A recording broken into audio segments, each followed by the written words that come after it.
this is Mitra. Welcome back to my channel with another video. আজকে আমি এই ভিডিওর মাধ্যমে তোমাদেরকে দেখাবো যে এনআইসিইউ রুমটাকে কিভাবে রেডি করতে হয়। সদ্যজাত বাচ্চা তার মায়ের পেট থেকে বের হওয়ার পর তাকে নর্মাল অবস্থায় আনার জন্য কি কি ইনস্ট্রুমেন্ট লাগে বা কি কি ইনজেকশন দেওয়া হয় পুরোটাই দেখাবো এই ভিডিওতে, তাই স্কিপ না করে পুরো ভিডিওটা দেখতে। চলো, প্রথমে তোমাদেরকে কি কি যন্ত্রপাতি বা কি কি ইনস্ট্রুমেন্ট বা কি কি ইনজেকশন লাগে সেগুলোকে একবার এক ঝলকে ঘুরিয়ে দেখিয়ে দিই। তারপরে এক একটা পার্ট নিয়ে তোমাদের সাথে আলোচনা করব এই ভিডিওর মাধ্যমে।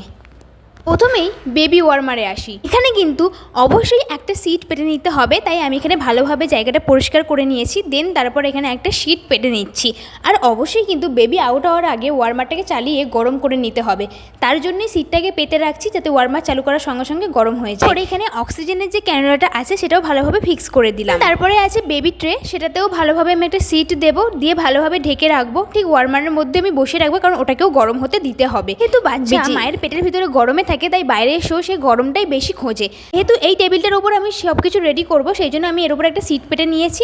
দেন তারপরে যেই সমস্ত জিনিসগুলো লাগে সেগুলো আমি পরপর এখানে সাজিয়ে নিচ্ছি। অবশ্যই তোমাদের সাথে দেখাবো আমি কি কি এখানে ইউজ করছি। অলমোস্ট প্রায় আমার এখানে সমস্ত কিছু গোছানোই কমপ্লিট হয়ে গেছে। সব শেষে আমি এখানে একটা গজ নিয়ে এসেছি। তো এখানে বেবিদের সমস্ত রকমের টিউব যেটা সদ্যজাত বাচ্চার সঙ্গে সঙ্গে লাগে সেটা রেডি। এখানে গজ নিয়ে নিয়েছি, একটা কাঁচি নিয়ে নিয়েছি নাভিটাকে কাটার জন্য, ভিটামিন কে ইনজেকশন রয়েছে, গ্লাভস রয়েছে, সিরিঞ্জ রয়েছে, স্টেথও রয়েছে, আর ওয়েট মেশিন রয়েছে, আর সর্বশেষে রয়েছে ওয়ার্মার, যেটা ছাড়া কিন্তু একটা সদ্যজাত বাচ্চাকে কন্ট্রোল করা একদমই অসম্ভব ব্যাপার।